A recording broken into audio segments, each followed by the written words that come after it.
to party. Who it up, she baby. I won't tell nobody. 내가 널 지켜줄게 however you want it, my baby.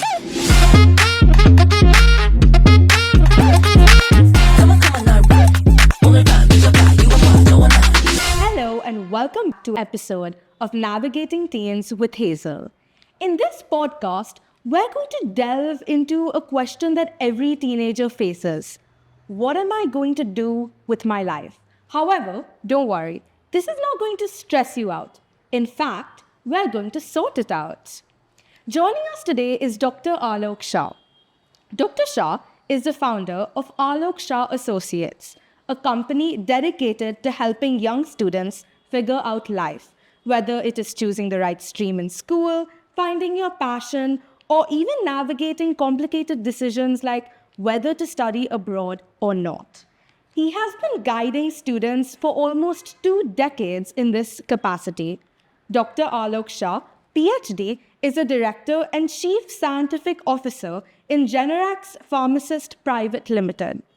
He has also published in leading journals such as Science, Cell, and PNAS. His publication was featured on the cover of the journal Science, which was voted Breakthrough of the Year. He was voted by Forbes magazine as top 30 scientists under the age of 30. Dr. Shah also devotes a large part of his time volunteering at Srimad Raj Chandra Love and Care, where he serves on the executive committee. Hello, Dr. Shah. Hi, Hazel. It's so nice being here with you today. Such an honor having you here. All right, without further ado, let's get to the first question. Sure. At what age should I seriously start building my student profile for top universities? So, Hazel, it's not a sprint, right? It's a journey. It's a marathon. And the easiest way to do it is if you start a little early. I know a lot of kids want to start in the 12th grade itself. You're way too late, right? And especially if you're looking at countries like the US, I think of it more as farming rather than hunting. You're not going to go out and bag kill, but you're going to plant now, you're going to plant your seeds, and over time, you're going to nurture it. So I usually recommend that students start by the 9th grade because the US looks at everything 9th, 10th, 11th, and 12th. So you may as well start at the latest by the 9th grade. All right. Building on to that question, you said that the US looks at 9th, 10th, 11th, and 12th. So how should my application be different for UK and US universities? Usually when you think of the US, that's the largest part of the pie, right? And I tell all of my kids, even if you're not planning to apply for the US, why don't we plan as though we're going to do it? So that you do everything that's needed and all the other countries are a subset of it. I'll give you a real life example. The UK cares more about what's called your personal statement, which is usually less emotional, less storytelling, more about what you have done, and doesn't care so much about your extracurriculars or your co-curriculars. But if you've got all of them ready, you can at least find places and avenues to put them. And usually, I'll be very honest, kids that even want to apply for the UK end up changing their mind last minute.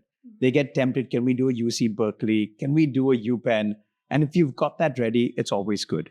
So I would say plan for the US, and then you can always choose a smaller subset, like Canada or the UK, which are the top 3 countries people apply to. I totally agree. So my next question is, what are reach, match, and safety universities? Lovely. So it's different for every kid. This is one thing I really want to emphasize is there is no one size fits all, and there shouldn't be, right? Because every kid is different. There's nothing wrong in saying, hey, all of us cannot get into Stanford, because yes, we cannot. So a dream college is the college where you have the least chances of getting in. It's the hardest shot, but it's something that you've always dreamt of. And you think, come what may, I really want to give this a shot. A target college is something where you're shooting a little above where you can go. And a safety college is exactly what the name says. It's the safety net. This is where I have the highest chances of getting in. I play the game very differently. I like to always shoot up. So even my safety colleges are usually just slightly above par. Right? And I'll tell you, in 18 years of guiding students, I have never had a kid that's not gotten into any college. If that ever happens, I put the blame on the counselor. Because the college list is such an integral part. And that really, really is the counselor's responsibility to get right. I don't blame the kids for not knowing enough, but I would blame the counselor if the college list isn't spot on. So I'll just summarize the answer, which is that always try and aim a little higher than you would. Keep your dream colleges in mind. Some kids tend to do 5 dream colleges. I say don't do that. Cap it at 3 dream colleges. Your targets is where you should have more colleges, and safety also you can have 2 or 3 colleges. So the target college list is kind of where you play around the most. Absolutely. So, how do I recognize which category is safety, reach, and match? Lovely question. That's going to be a consolidated image ultimately of where your grades stand, where your SAT scores are, and of course, your co-curriculars and extracurriculars, right? Again, to go back to the example of Stanford, if you're looking at something like Stanford, I would want a 1550 or higher in your SAT. I would want a 35 or a 36 on your ACT. I would want at least a 40 on 42 in your IB. And that's going to be important. That's going to be needed. That's almost the bare minimum. Does that mean that there aren't exceptions? I've had a kid with a 36 on 42, and we've gotten him into Stanford. But it all depends on what else we have that's going to help bridge that gap. And the US is really good because they look at co-curriculars, they look at extracurriculars, they look at the other things you've done. Unlike the UK, which is a little more straightforward and linear, it comes down more to your grades only in the UK. So again, there's no formula for this, right? Which is where usually counselors come in because it's a little bit of experience and gut. It's a little bit of matchmaking, so to speak. And again, when you're matchmaking, you think of the personality of the college, you think of the personality of the student, and you think of how the two of them would really get together well. That is so true. So, do SATs and ACTs that, like you were speaking about that, do they even matter in 2025? Absolutely, and more so than ever. So we don't live in COVID anymore. In COVID times, everything had become test optional. Now, let me just run you through 3 kinds of colleges. There are test blind colleges like the UCs, the University of California College System, which will not look at your tests, not your SAT, not your ACT, even if you submit it. Then there are the test optional colleges, which if you submit it, they will consider it. Otherwise, they won't. And then, of course, there are those that require it. More and more colleges are requiring the SAT or ACT, which really is telling where the tide is turning now. With that being said, even if you think of test optional colleges, if everyone else is submitting and you don't, it brings the question, why? Unless you've got a really good reason not to do it, I would say take the SAT or take the ACT. The other myth I want to bust. Most kids will say, let's do it twice, let's do it 3 times, and then we'll super score, where you take the best from each segment and you put that together. I hate that. I prefer you take your time, you do it once, but you do it right. Take it once, get that 1550 on 1600 in the SAT, or get that 35 or 36 in the ACT out of 36. Ace it in the first go. Otherwise, what happens? You're going to put in 3 months of time every single time you want to study for the SAT and ACT. That's like a hanging sword over your head, and it never leaves. So take your time, do it once, but do it right. All right. So, which part of the application do you think most students overlook? That's a lovely question. So, in my opinion, the one thing that is seriously overlooked is making the college list. Again, I really want to belabor this point. Most students will just go to US News, look at the top 20, look at the top 25, what are the Ivy Leagues, which are the top universities, and they'll just grab that. Most counselors will kind of do the same thing. So if you even checked in your class or in your seniors, Hazel, you'll find that most of the kids have about 80% of the colleges that are the same. And this is the reality.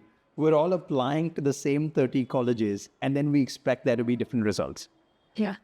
The thing that I find more often than not, especially when I talk to other kids, even when they've decided, when they've gotten in, and I ask them 3 questions, they don't have answers. That's crazy. You wouldn't do that anywhere else, right? For example, if you're going to marry a boy, you'd know a little bit more about him, but you're willing to commit at least 4 years of your life to a college. And in America, 4 years is as good as a marriage.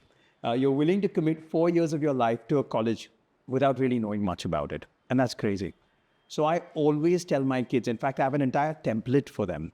with more than 30 different parameters, where I expect them to look through that college, get all these answers for it. Make sure you get to know the colleges well. Make sure you talk to alums from those colleges so you get first-hand experiences of what it's like in that major, in that college. Don't go just by impressions. Don't go just by rankings. And this is the number one most overlooked thing. That is so true. So, since we are speaking about applications, I feel that each application should be unique since each child is unique. Absolutely. So, how should my personal essay be different compared to everyone else's? Fantastic. Let's jump to essays for a second. First, if you're working with a counselor, work with a counselor who's going to work on your essays. You cannot de-link the two. It can't be that I know you and you completely, but hey, for essays, let's send you somewhere else. Doesn't work that way, right? Guns for hire are not going to do the right job. And the reason primarily is the essay is the heart of your application. So imagine getting an application with no heart or getting an application with someone else's heart. Doesn't work, right?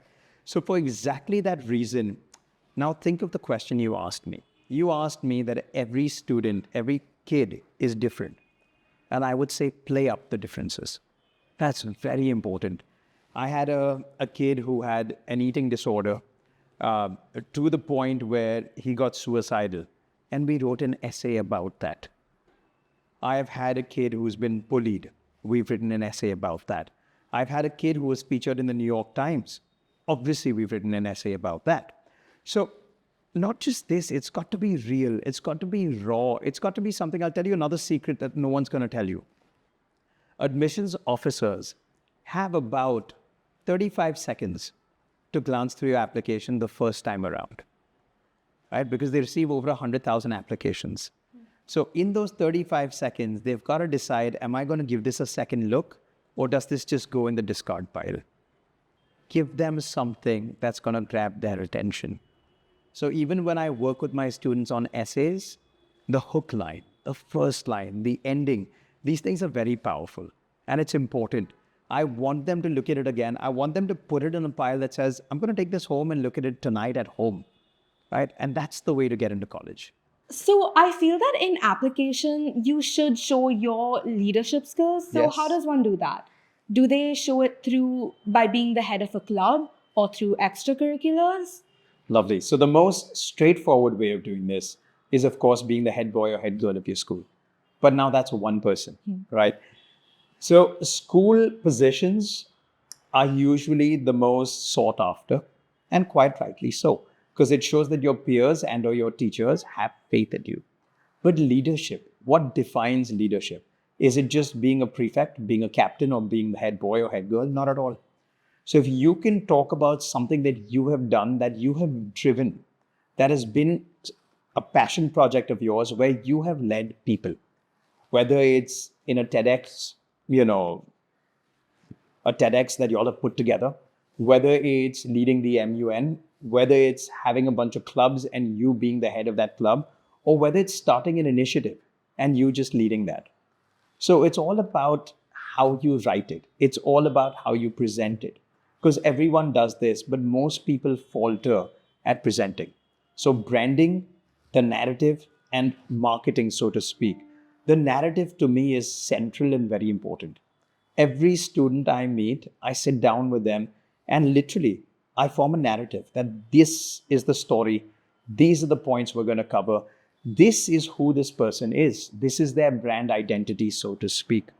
And then we do everything in sync with that narrative over the period of 2 or 3 years that we work together. All right. So since we are speaking about applications, what do you think that some mistakes that students make that they should not? Oof. Where do I start? And how much time do we have? So applications are full of mistakes. Primarily, it's the three things. One is what I call the snowflake effect. Every snowflake is different and you forget how different you are, right? Peer pressure gets the better of not just most kids, but most parents. So if someone is doing this, I should also do this. Don't. Be different. That's what's going to make your application different. If everyone has the same activities, same things, it's not going to work. The number one thing, I know every major admissions director of every major university in the US, in Canada, in the UK. And if you talk to them, they're all going to tell you most Indian applications look the same. Right? At first, I thought this was horribly racist, but I realized no, they're not saying most Indians look the same. They're saying most Indian applications look the same, and it's true. With my eyes closed, I can probably pick out India's top 5 counselors and which the applications are. It's very cookie cutter, much like the advice that the kids get. It's templatized. And this happens because counselors take 100, 200, 500 students. So obviously that's going to happen. So I would recommend one of the biggest mistakes is finding the right guide. Do you need a counselor? No. You can do it on your own. But do you need to go to school? I'd argue, hey, you live in the world of Wikipedia and AI and Google. You can do it all on your own, but you do go to school for a formalized system of education, for someone that's going to be after you, for someone you're accountable to, and someone who's been there, done that, and is now teaching you from experience. And it's the same thing with a counselor, right? Does everyone need it? No. But I think 1 in 10 kids is probably motivated enough and self-driven enough. Everyone else needs a bit of a stick, right? Everyone else needs more guidance. So picking the right counselor is very, very, very important. I'm going to give you 3 tips for that. The first is don't go with someone that takes too many students. The second is if you're picking someone to work with you, work with them. Don't work with their assistant.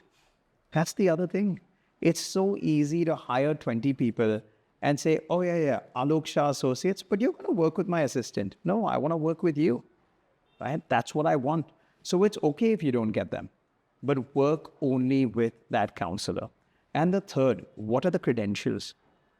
Is it just that they went abroad, they came back? That's like saying, I fell sick, I got cured, so I'm a doctor. No, you're not. Right? So they've got to have something more. And it's not just, I've been doing this for 15 years, so now I know. I don't want to be a guinea pig. Trial and error shouldn't happen on me, right? So what have you done? Have you been on admissions committees? Have you been on the other side? Do you have that perspective? That's very important. So I would tell all the kids, this is your biggest mistake if you don't choose wisely and smartly, because choosing the right guide is going to make all the difference. It's not about getting into an Ivy League college as much as it is getting into the best fit college. What is the best fit for you? Forget the Ivy League, make your own Ivy League, right? Find the best fit. So that's very important. Also, do you think a student should be more well-rounded or extremely focused on one passion? I'm very clear on this. So well-rounded is the way to go. Think of the world we live in. The entire world is all about being interdisciplinary and multidisciplinary, right? That's what we're living in. So why wouldn't you reflect that from now itself? Again, if you're just playing the game and you care only about results, then the UK cares more about depth. The US cares more about breadth. If you can do both, even better. But otherwise, I would always pick being well-rounded, not just for applications, not just for admissions, but for life. Knowledge and learning should be an ever lifelong process. Learning is something you should be doing till you die, and knowledge is what you should be thirsting and aspiring for every single day. So it shouldn't be confined to just one subject or one area of passion. You should be a little more out there, trying to devour everything you can. So you were speaking about breadth and depth, and everyone's speaking about extracurriculars. So when you pick an extracurricular, should you have more extracurriculars or should you go deeper into that particular extracurricular? Fabulous. I love this question because this is the eternal conundrum for kids. Everyone, everywhere is going to tell you, go for breadth. It's an arms race. If you talk to parents, if you talk to kids, it's crazy. And I think I'm the only one who's going to tell you, go for depth. Simple analogy. Would you rather have 100 bombs or would you rather have 3 nukes? I think anyone in their right mind would say 3 nukes. And it's the same thing with extracurriculars. Let me break it down a little.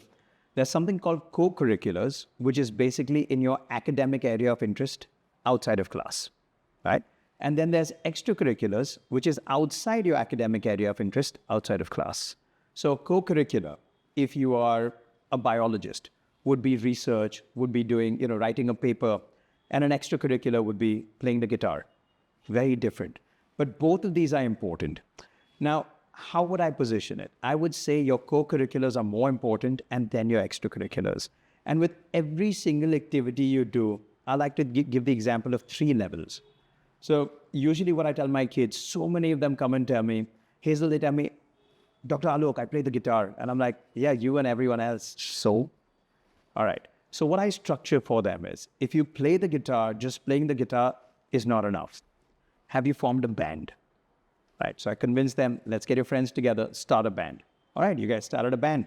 Let's record something. So then even if it's an album of cover music, even if it's them playing at the annual festival in school, fantastic. You formed a band, you play the guitar, you formed a band, now you all are performing. I don't stop there. All right, let's bring in some service into this. This just shows me you've got passion, you share it with others.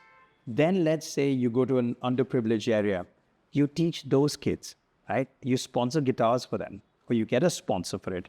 You teach them how to play the guitar, and then you make them have a concert. And that's the full circle. So now imagine this. I play the guitar. I have so much passion that I have shared it with others. Not just that, I have injected my passion into others, and I have got them at the same level as me. That's a complete circle. This is when a newspaper would carry your story. This is when you can write an essay that is so deep. And this is something that everyone forgets. People are so busy chasing after numbers. I can do 10 things, but they forget that it's not about 10 things. It's about going deep into even just 3 of them. I genuinely couldn't agree more. So now, moving on to a fun segment. Let's do it. Called the No Filter Zone. So this is kind of like a rapid fire. I'll state a few statements and you can just give a short answer. We'll keep this short and sweet, don't worry. Okay, let's All right. do it. So the first one is, which school do you think is underrated and deserves more hype? Wow. I would say something like the University of Washington in Seattle. You know, it's really up and coming, doing well across the board, whether it's the sciences, whether it's medicine, whether it's engineering, or whether it's even business. It's doing really well across the board and people take it for granted. All right. If you could ban one extracurricular from applications forever, what would it be? I would probably ban starting a club. Everyone starts a club. Everyone wants to start a club. It's so overdone. And admissions officers just roll their eyes when they see it. If that's your major activity, I'm sorry, you need to do more. What's one weird thing that can make a student stand out in a good way? Ah, nice. So, a really weird thing, I don't expect essays to be about your mom having cancer or you having gone through like financial depression. I've had kids that have tried all of this. I prefer if there is something absolutely unique about you, even if it's really weird. I had a kid who, well, he had 2 thumbs. And his entire essay was about, like Hrithik Roshan, right? Was about having 2 thumbs, what's called polydactyly, and growing up with that and living with that. And it was such a funny, tongue-in-cheek essay. This kid went to Cambridge. Now he's at MIT. And it's just been brilliant. What's one question students ask that drives you nuts? How can I get into the Ivy League? That's the eternal question. All right. Which essay topic is so overused it makes your eyes bleed? Oh, wow. It's got to be, as necessary as it is, it's got to be the essay about the academic subject that you like the most. It's so overdone and is done in such a straightforward, boring, and linear manner that when I work with kids, we always come up with something different, something very funky. Otherwise, honestly, I want to poke my eyes out. Okay. Now, going on to myths and facts. Myths and facts, okay. So again, I will state a statement and you can tell me if that is a myth or a fact. Wow. All right. Universities abroad prefer IGCSE. That's actually a fact. It also depends on which country you're going to. If you're going to the US, they prefer IG. If you're going to the UK, they tend to go a little more towards A levels. The reason the US prefers IGCSE is because you have to do a lot more things concurrently. There's a lot more things you have to do simultaneously while you're also studying. right? Your EE, your IAs, and it's a little bit of a taste of what studying in the US is like. So it's a lot more rigorous, and that's why they prefer it. Also, they understand it. So it makes it easier for them. Fair enough. All right. Career counselors work with students for their essays. Ooh, that's a myth and a big one. You should have a career counselor, and you should only go with a career counselor who's going to work with you for your essays. Like I said, it's the heart of your application. Don't leave it out. No matter how big the counselor is, if they say go elsewhere for your essays, honestly, walk out. As simple as that. Because this is really important. Don't leave it out. I wish all counselors worked on essays. UK universities care more about your grades as compared to your extracurriculars. That's a fact. That's very true. UK universities are a lot like how traditional Indian universities used to be or are, right? We got our system from now the king, and that's the system we followed. So they're very straightforward. It's more about grades, less about extracurriculars and co-curriculars. Studying abroad guarantees a better job. I wish. That's a myth, a complete myth. The sheer number of kids that go abroad, don't do well, end up coming back, or even there don't get jobs. If you're going there on what I call a paid vacation, please don't waste your time. Please don't waste your parents' money. If you're going abroad, it's an opportunity. It's a springboard. There is no guarantee that that's going to end up in a really good job. And nobody's ever said that studying in India puts you on the back foot. Nobody's ever said that studying in India means you're going to be a failure. Right? That's not true.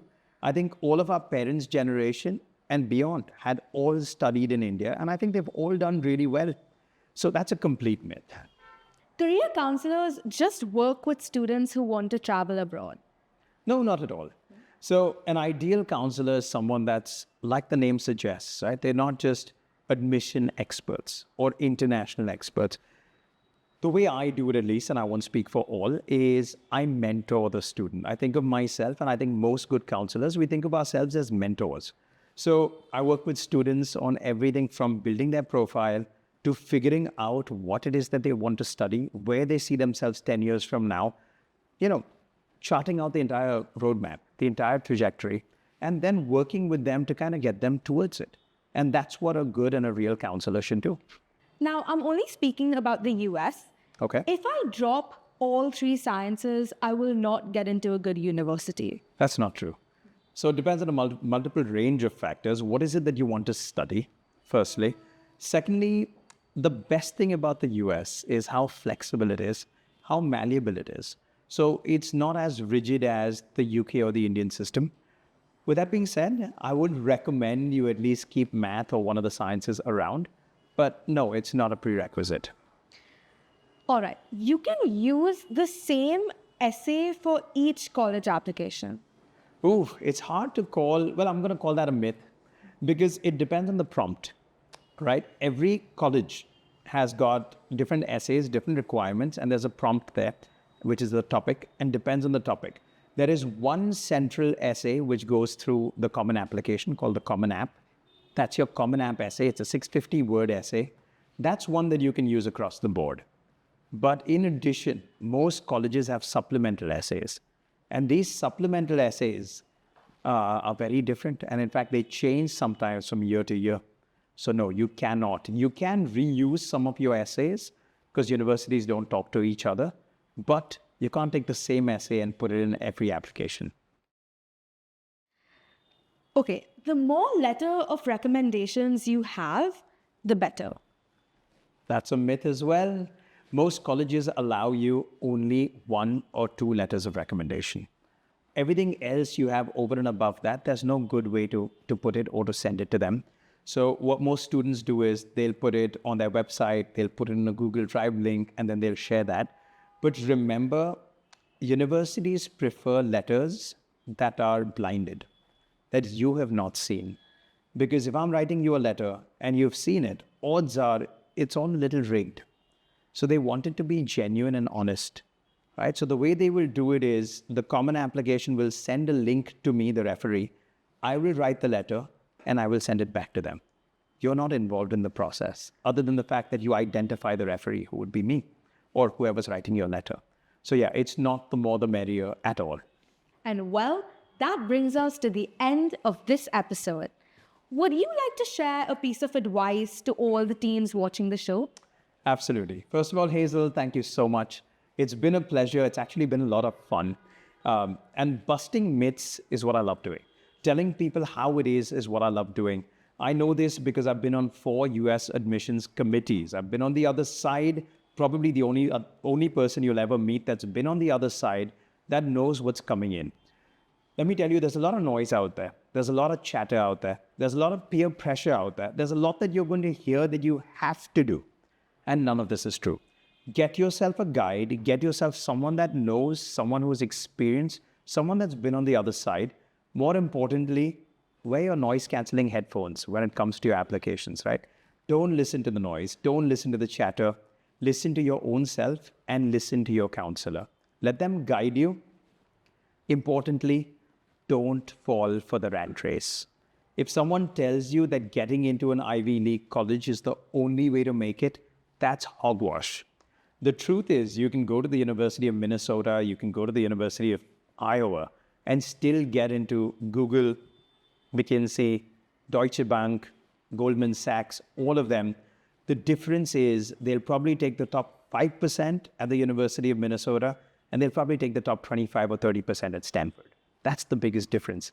In fact, I have so many kids telling me it's smarter to go to one of these because you'll be a bigger fish in a smaller pond.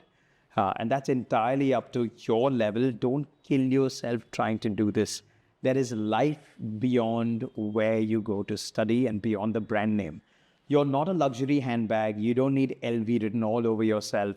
It's not about the brand name. It's about the experience. Let it be holistic. Let it be real. The truth is, I can tell you a lot more. I can go on forever for this.